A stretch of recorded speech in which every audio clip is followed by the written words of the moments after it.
Afternoon, everyone. I'm Sandee Brawarsky, and I'm really happy to be here and to see so many of you. I think that the Teaneck International Film Festival is one of the best things in our town. So the Catskills. I'm still all smiles after this film, although of course the ending is bittersweet. It really was a time. I loved the archival footage, and that music was really great too. So with me is a very special guest. We're so honored to have Sharon Lee Parker, who really knows the Catskills. Sharon was actually, you saw her on the film. She was director of guest relations at the Concord Hotel for 30 years. She is the widow of George Parker, whose family opened the hotel in the 1930s. She's also a professional actress and singer. She signed a recording contract at the age of 10 with Jubilee Records and later sang at the Concord. So just by a show of hands, how many of you have been to a Catskill hotel or bungalow colony? Oh, fantastic. Great. And how many of you have been to the Concord? Great. So just to give you a sense of the size of the place, the dining room sat 5,000. The outdoor pool was surrounded by 3,000 chaise lounges, and the Night Owl Lounge had a 200-foot-long bar. Sharon was the official hostess, greeting guests and making sure that everything was okay, not like that joke at the beginning of the film. So you saw Jenny Grossinger on the film. Sharon was the Jenny Grossinger of the Concord, or Jenny was the Sharon Lee Parker of Grossingers. So Sharon, who's a cancer survivor, is also an author and works these days as the Director of Patient Experience Advocacy and Hospitality for the John Thor Cancer Center in Hackensack, interacting with the medical staff and patients to ensure that they're receiving the very best possible care, much like she did at the Concord.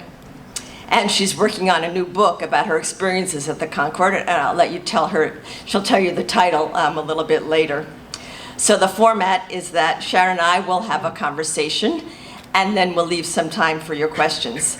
And if you want to read more, there was a wonderful profile of Sharon in the Standard last week. So welcome, Sharon. We're going to talk a bit about the film in a few minutes, but I thought we'd start with your background.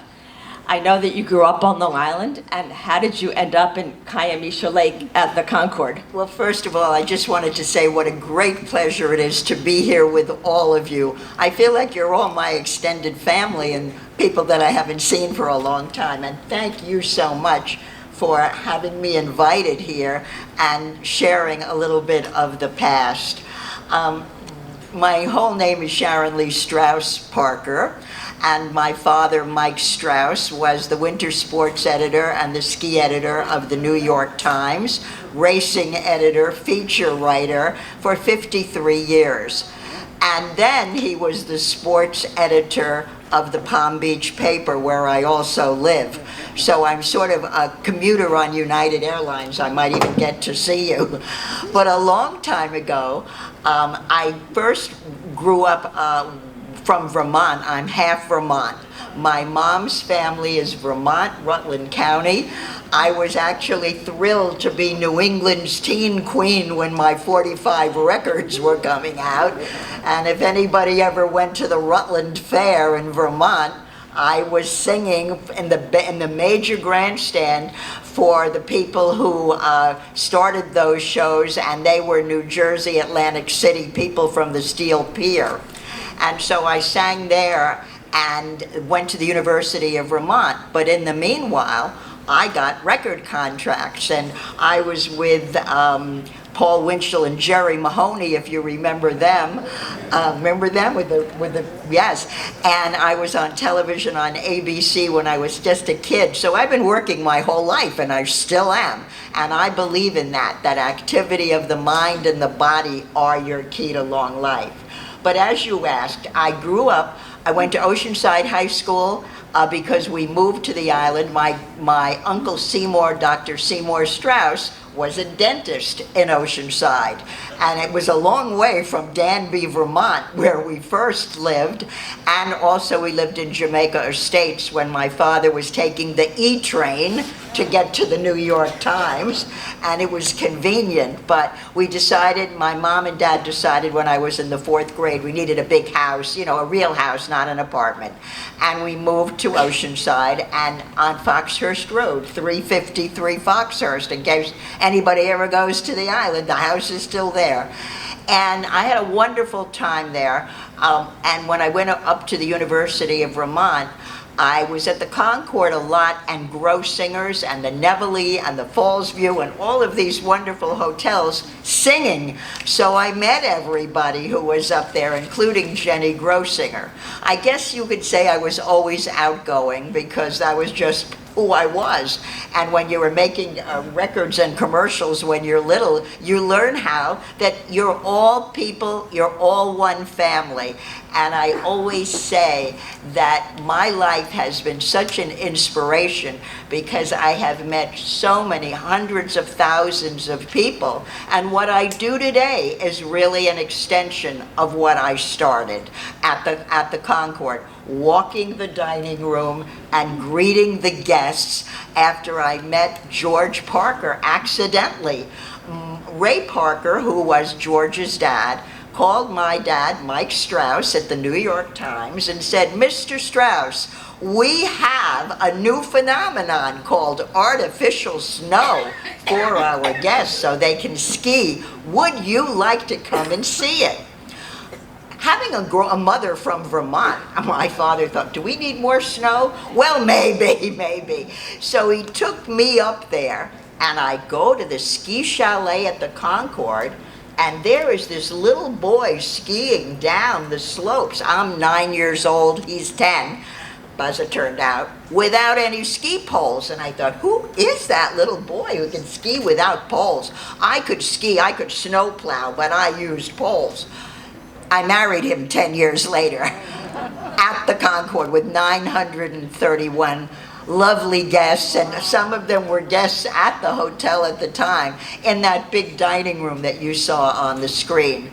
And we were blessed to be married, George Parker, for 50 blessed years, living in several different places, and I'll describe that. I love long marriages if you can make it.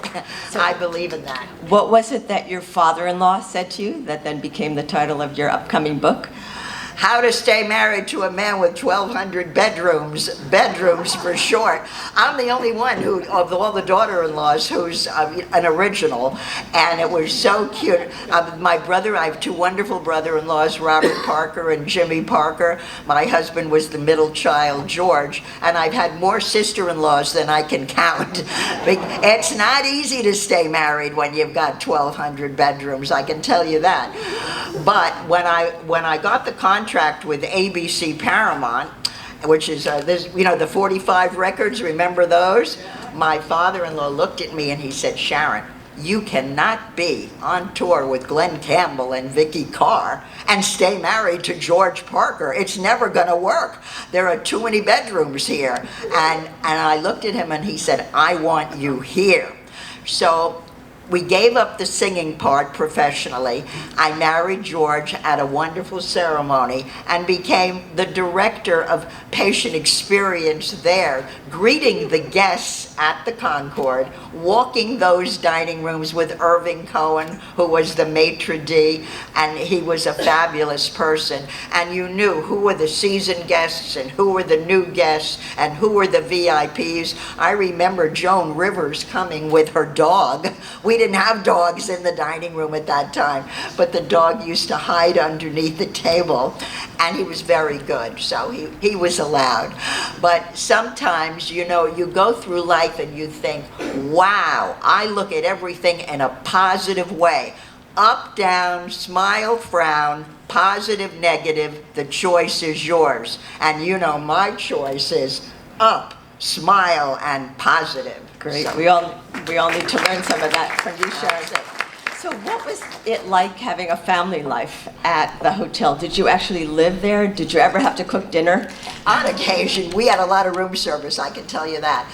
I had a home on the old Thompsonville Road, which was adjacent to the Monster Golf Course, and it was a beautiful long ranch house. I also had a home in Tuxedo Park, New York for 20 years, and that's where my children went to at the Tuxedo Park School. And we would get up at 7 o'clock in the morning and get the children off to school, and then I'd race up to the Concord. We do the two because we decided that for children to grow up at the Concord and get really educated, it wasn't going to be easy. And there were public schools up there, but Tuxedo Park had a great private school. And I knew people who were there, and I was welcomed, even though there weren't many of our faith in the Tuxedo Park at the time. I lived in the second oldest house on Tower Hill Road that belonged to Pierre Lorilard's hunting preserve. And Emily Post's father, Bruce Price, built my house. It was built in 1886. And I raised two wonderful children there, Amy and John Parker. And my son, John Parker, the next generations, is still in the hotel industry. He is the general manager of Chateau on the Lake, a gorgeous hotel in Branson, Missouri, where all the country western stars are. So he's moved around a bit, but I was just there. It is beautiful, and it's on this huge lake, not an ocean, but a lake. And the children came out A+. My daughter Amy went to Cornell, and they all went to hotel school, and I've got 4 great-grandchildren too. They're great, but they're just grandchildren. I'm not that old yet, not quite. That's great. The film talks about like camaraderie among the different hotel owners. Did you find that? Was it kind of a family amongst you? Absolutely. Milton Kutcher and Helen Kutcher were great friends, and from the Windsor to the Nevele to the Slutskys, we all knew each other. We were all friends. When Arthur Winarick had this great vision to build this great big hotel, he and his lovely wife lived right on the main ground of the Concord, and my father-in-law, Ray Parker, lived right next door, Ray and Clara Parker.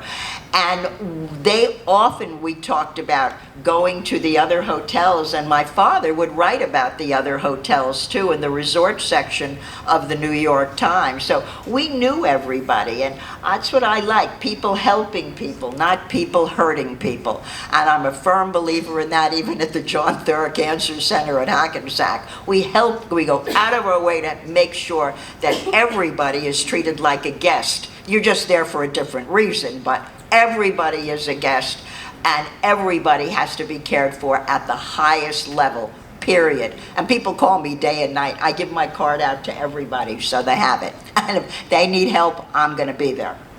So can you tell us about some of the people behind us? Who were some of these people who you got to know over the years of your career? Well, this was the most fun. If I get up, I think you can still hear me because I have a booming voice. I think it's better. Okay, you can. Okay. So, that would be great. Well, look at Buddy Hackett. I mean, he was so cute. We just adored him. And there's Joan Rivers backstage, and she was fabulous. Kathy Lee Gifford, as you probably know her. My husband, of course, George Parker, with all the smiles.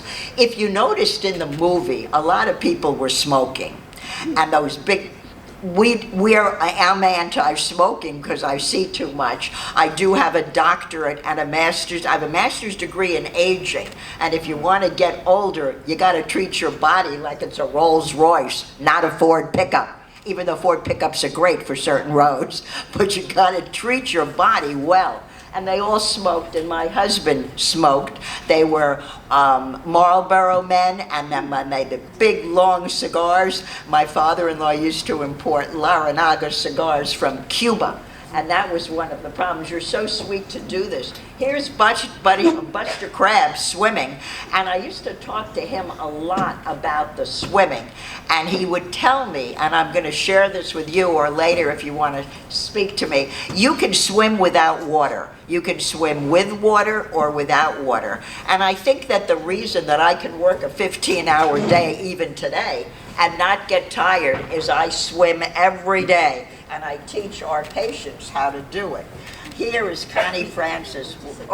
Sorry. There's Connie Francis. And of course you saw Freddie Roman up there. Bob Hope is down here. And look at Bill Cosby here with a big cigar in his mouth. Of course. There he is. And of course, Gloria Estefan from the Miami Sound Machine. Fabulous. And here is beautiful Jenny Grosinger, who I guess I emulated, but I didn't know her. I thought, I didn't know I was emulating her. I was just doing it because my father-in-law knew that I had an outgoing personality, and he decided, okay, Sharon, I want you in the dining room, and then any complaints that happen.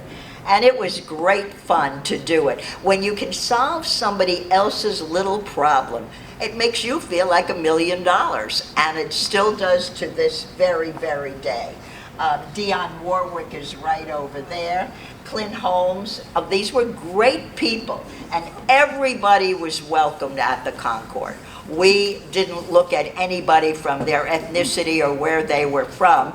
In fact, even though we were a strictly kosher hotel and the Monster Golf Course was kosher, and then we had the International Golf Course and the 9-hole golf course, I have golf clubs, but I never had time to play golf. I'm going to do that now in Palm Beach. That's what I decided. So, Sharon, there's something about the experience of the Catskills that people just find, hearing about it now, so appealing. The area has been the subject of books and films, Broadway shows, academic papers. How do you understand this great interest that people have? Is it nostalgia or something more than that? Well, I think it's memories that need to live on. And I'm so sorry that what happened to the Catskills happened. But while the movie is fabulous, there were other reasons that it closed. And the biggest reason is gambling. Whether a lot of Jewish people didn't really know why the Catskills closed, but when the other hotels and New York and the politicians, and there were other things that I can't go into at the moment, but they did not want gambling in New York for a variety of reasons that had nothing to do with, you were going to spend $25. And what happened was when Connecticut and Pennsylvania and other states got it, it was over for New York, because the major conventions that kept you alive for big hotels in the winter times when you didn't have as many guests going up there, they were the reason that the Catskills were the demise. The convention said, we've got 3,000 people, but now we can go to a neighboring state and they have it and you don't. Why don't you have it? And there was no way to convince New York to keep it. And they did so much negative publicity. Some of the people in some of those newspapers, I have been told, were paid off by other people to write negative articles about, oh my God, I have news for you. I lived in in St. Martin. We built a hotel in the Netherlands Antilles, and George and I were there when our little children were tiny.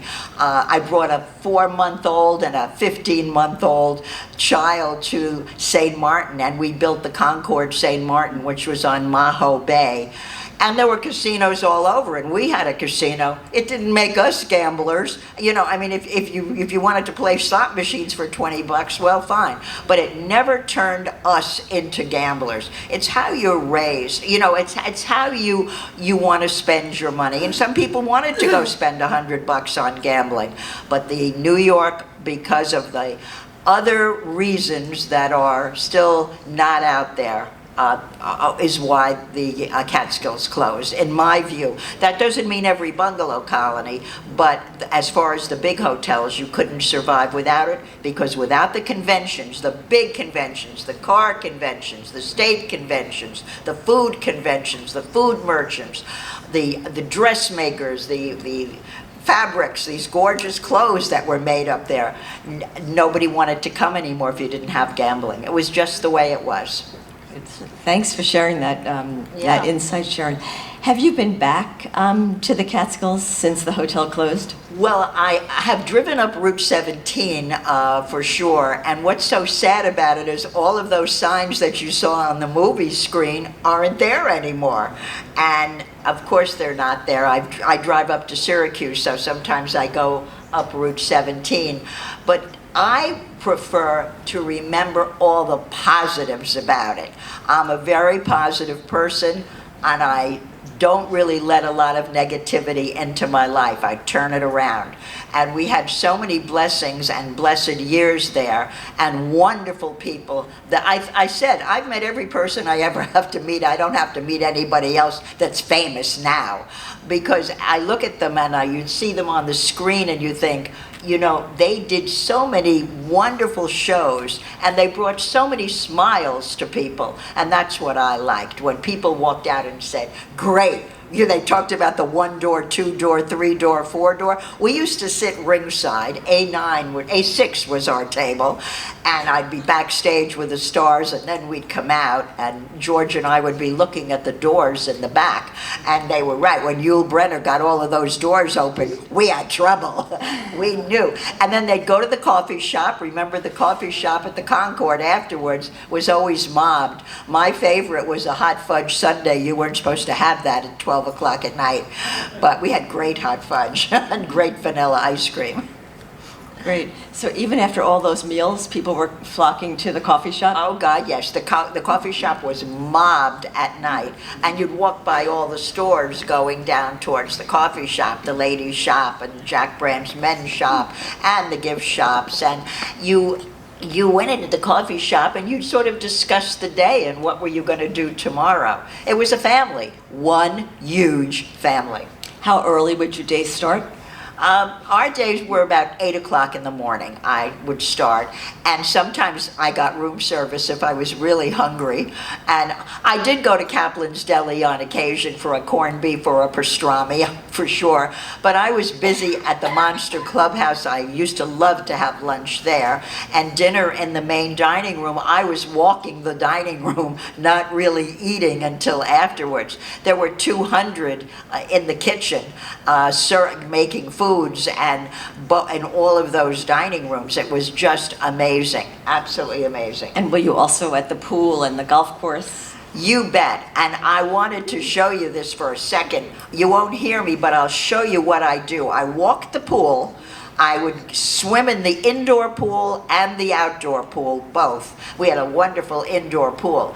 I think swimming is one of the huge reasons that I am not a puppy anymore, but I feel 46. And 46 is a great age, because at 46, you're young enough to do anything you want, but you're old enough to do it right the first time. And then I believe in A+. But this is what I do every day. First of all, you can breaststroke. Just do it a few times. See what I'm doing? Opening your chest. Oh, that feels so good. And then I do play the piano, but I play with keys and without keys. So you move your fingers, and when you're home, you take your shoes off and squeeze your toes a few times just to get it going, all the circulation. And then I don't want to step on this. Oh, excuse me. See, I can backstroke. Now, I backstroke when I'm in the water and I go to Palm Beach. I have an apartment at 3590 South Ocean where I lived. I've lived in Highland Beach in Boca Raton also. But you see what I'm doing? I'm not telling you to do that. I'm telling you to start with, do this, which is easy, and a little bit of this, which is great.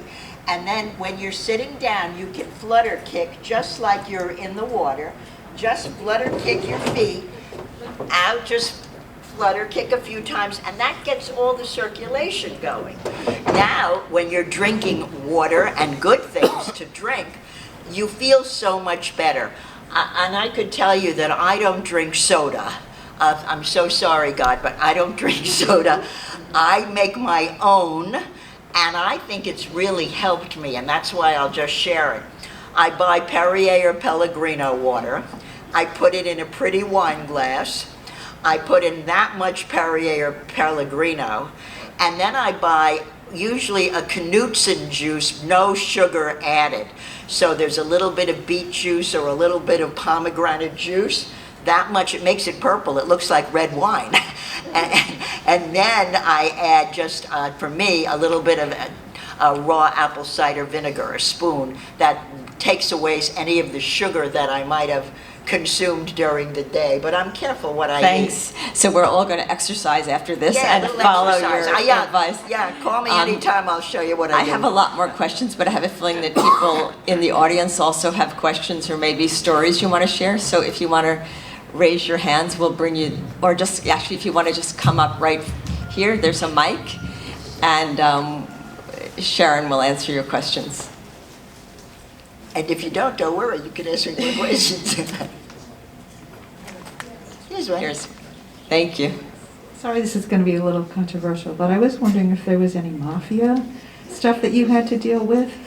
I never dealt with any mafia or any mob people or anything that was really negative. There was no question that whether the gambling was going to come into New York or not had to do with, but not mafia. I never did, and we never did, no.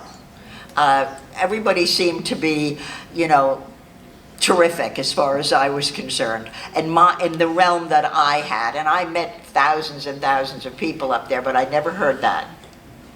So if you know something I don't, let me know. Another question? Otherwise, Sharon's going to have us do Simon Says. I mean, we had Simon Says too, which was so good. Oh, come on up. If you want to ask a question, feel free to come up. So I used to come up in the 80s to do the landscape show. Of course, the greenhouse, the National Greenhouse Show. Yeah, and it didn't go by that name. It just went by the name of the Concord. Yes. And it was just the Concord show every year, and it was the first time I went up there I was so thrilled to go and see one of the big hotels, and I look forward to it every year. So I just want to say well, that was is so sweet of you. What is your name? Neil. Neil. Well, I'm Sharon. It's a pleasure to meet you. Pleasure to meet you. Okay. Thank you. All right, bye-bye. Thank you. We have another question. Yeah. Oh, go either one. Okay, so, line. Come right in. Thank you. Sharon, I grew up in that era, and Speak into the mic, please. and I had a lot of musicians, and I don't think people realize or appreciate that during that particular time, the mambo and the cha-cha came in, as they noticed the background music You better believe was it. all Latin. But I have one question. One of my friends died in one of the fires. He was a congacero, and he went up there, and it was a big fire, and I never, perhaps you may remember if there was a big fire in that area, that one of the hotels. But the thing I did want to, alert everybody is the use of the Latin mambo cha-cha-cha in that particular era. Oh, yes, and we had a Latin orchestra. Tony and Marie Dance Studio would teach them the cha-cha and the mambo. You bet. Thank you. Thank you. I have a story to relate about the Concord. Oh, goody. It took place 30 years ago. My sister, brother-in-law, and my mother were going up for the Labor Day weekend. They asked me to come, and I didn't want to go. So Labor Day weekend's a good weekend to go. well, Yeah. the next day, on Saturday, I get a phone call from my mother. She's begging me to come. So I said, okay, I'll come up. So as I'm driving up, I see a sign that Taylor Dane is appearing at the Concord. I don't know whether many of you remember Taylor Dane. She still tours, Take Tell It to My Heart and With Every Beat of My Heart, but she was one of my favorite singers. So at that point, I was glad I was going up there, and I get there during dinner time, and I find the table where my family was, and this gentleman says to me, "Do you, Taylor Dane, is he a comedian?" And I said to myself, I don't think the crowd really knows what they're going to get in store. So she's one of those four-door acts, Yeah. because all the, Yeah. fortunately, her real name is Leslie Wunderman, is Jewish, so she I probably didn't understood. even know that. Okay, thank you. Thank you.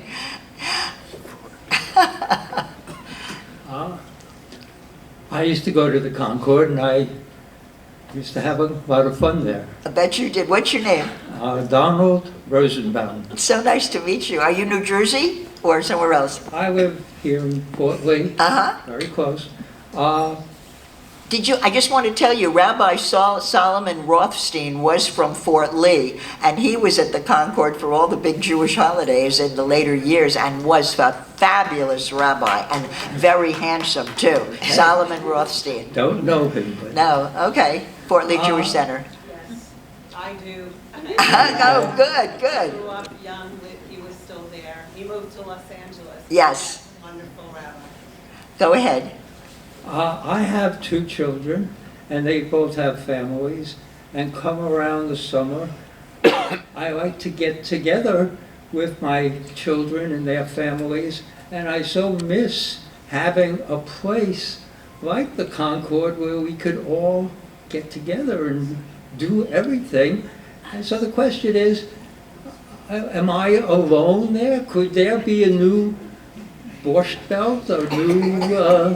You know, the funniest part about when they said how they named the Borscht Belt, and I think I'm wearing a dress that matches borscht, but I've never eaten borscht in my whole life, and not even one time. It's so funny, because I just looked at it as a wonderful place with a lot of Jewish families, and some others as well. They did, and they ate the kosher food. We even had, believe it or not, thank you God, we had the Catholic conferences up there, and the Catholic universities would come. Why? Because they knew that the Concord was going to be a great place, and they ate the kosher food just like everybody else. And Monsignor Wilkins was the head of the New York prison system, and he would come every Sunday to see my father-in-law and say hello.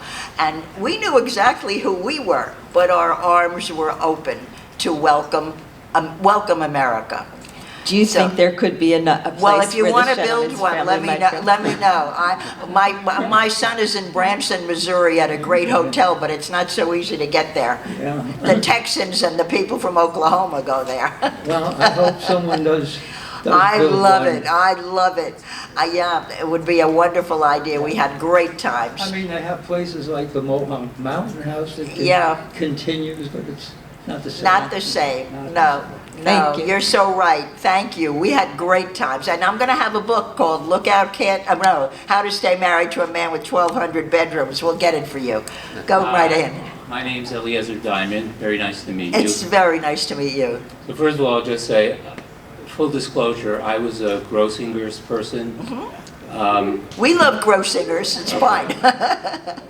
And I had a 4-door experience there. The Drifters performed, and I was thrilled. And my parents and most of the audience were not. And at one point, the Drifters said, "We'd like to devote this next song to our friends who are leaving." Got a sense of humor about it. Yeah. Here's what I want to, ask you or hear your thoughts about it. So, we were basically bungalow colony people, and we were Orthodox, and we went to a bungalow colony that was all Orthodox people. But now and then we stayed at Grossinger's. And what was so interesting for me was that it was kosher, and there were services, but there were all kinds of Jews there, and it was a very interesting experience of everybody hanging out together and doing whatever it was they were going to do or not do. And I assume that the Concord was the same story. Well, here's my mother from Danby, Vermont. My grandfather, Abraham Rosen, came to Danby, Vermont because he came from Poland too, from Lodz, and his uncle was in West Rutland, Vermont, with a store. And my grandfather came when he was a young boy. This is still in the late 1800s or very early 1900s. And he ended up working for the uncle and then building a general store in Danby, Vermont, that's still standing, by the way. And my family, they were the only Jewish people in the town. And then here I get born and grow up. My mother marries Mike Strauss, so her name is Strauss. And we had the best time. So I learned very early when I was New England's teen queen, as I mentioned, and singing at the Rutland Fair. And there were a lot of people who were not Jewish. I went to Girl Scout camp for 2 weeks on Calvin Coolidge's estate, which was in Plymouth, Vermont. And I was probably the only one as a little girl who I was, but I always knew who I was. And I believe that the best thing that Jewish people can do is kindness, caring, outpouring of love, and being exactly who you are and proud of it, but not closing the doors. In other words, I welcome people, and I do at the Cancer Center. We see everybody. People know who I am if they know my past, but we're in America, and we're so blessed to be here. We just have to keep it strong, positive, and happy. Thank you. Thank you. Thank you. Thank you. Yeah, I decided to come up because that gentleman mentioned something about the music at the Concord.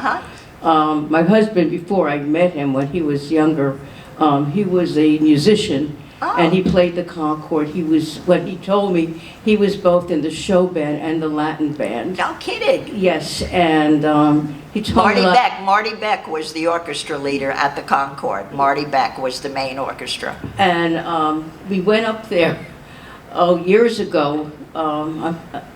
It was kind of the end of it, but there was still some of the musicians who stayed there full year. And anyway, I did want to mention though, but what he did do, and he also worked at Latin Quarter and Copa and stuff. He would tape the comedians, and I still have tons of Catskill, and even at the Latin Quarter and Copa, the same comedians were playing, and I heard some of the original recordings of that, and I don't know what to do with them. I mean, it's probably illegal what he did. Well, there is a museum in the Catskills, evidently. But the taping, I don't know if it's legal what he did. He used to take them. Well, today it's probably fine. History. I'm glad you had a good time. So we have time for the three more questions of the people who are here, so please ask your questions. Hi, so it was a real treat being here. Oh, thank you. To see you, hear you, and meet you. Thank you. I have a lot. I could speak for hours about the Catskills. I experienced the Catskills as a child with camp, with bungalow, with being a guest, with working at the hotels. I was at the Laurels the last summer that they were open. Then I was at, my grandmother got my friend and I a job at the Pineview, and then I went to Kutcher's, and I worked my way through college and graduate school. And then my wife, who's here, made me a surprise 40th at the Concord when I was 39. So it was a real surprise. Wow. But in its heyday, and that's what we had. It was so special. And I tell my kids about it. And I don't, a last note before we went to the Borscht Belt Museum a few weeks ago, and that was also a treat. Yeah. Well, if anybody wants to edit my new book, you just come and find me. I have about 1,000 pictures that are going to go in there. It's going to be a pretty big book, but it's all about the Concord and how it grew from really being something that we had no idea it was going to grow to that proportion. And my father-in-law, who was brilliant, Ray Parker, would sit there and figure out, I think we need to build another wing. And then my mother-in-law, who really owned the hotel because she was Clara and Eric Parker, she was Arthur and Eric's daughter, she said, Ray, do you think we can do it? And he'd say, absolutely we can do it. We'll have more conventions, and like the food merchants and the clothing and everybody who would come, and all of the big equipment manufacturers would come. It was really amazing. The book publishers would come. We had everything, and that it closed was really a very sad day for America. I'll mention one other thing. So growing up, I grew up next to the Harrlicks, and Steve became a ever hear of Steve Max, Lou Goldstein? I do. So his career now is actually doing the Lou Goldstein thing, and he travels to basketball games, professional games all over the country. We had Simon Says as well, and we had a wonderful time. Yeah. Thank you so much. Yes. Thanks. Okay. Looks like we have. My name is Joe Gottesman. 1961. I worked in the dining room Irving Cohn was the maitre d'. Gordon Winarick was the steward in the kitchen. Great man, Gordon Winarick. And Philly Greenwald was booking the talent. And I always said to my wife, you know, it's kind of sad when you're 17 years old and you had the best job of your life when you were 17. I couldn't agree with you more. It was a happy time. I must have met you at least once. And Ray Parker was the My was the general father-in-law. manager at that time, Yeah. and it was an amazing place. Fast forwarding, when we had our family and my boys were younger, and we could, at a point that we could afford to go to the hotel, we went up there, and I said, you know, you can go eat this food. You could eat off the floor of the kitchen. You've never seen anything so clean in your life. That's exactly right. Now, Gordon Winarick did a Thank great you. job. You bet. He Thank did. you very much. Hi, my name is Stan Titlebaum. I just want to share with you some perspective from the side of... Speak into the mic, please. You gotta Is get this closer. better? Yeah. Yes. Much better. I have some perspective to share from you from the side of being an employee Oh. at Hotel Raleigh. Oh, at the Raleigh. Okay, that was down the road about a mile and a half from the Concord. South Fallsburg. Yeah. And I have these most wonderful memories of being a tea room waiter together with some of my college buddies, which is how we earned some pocket money Really? to get through college.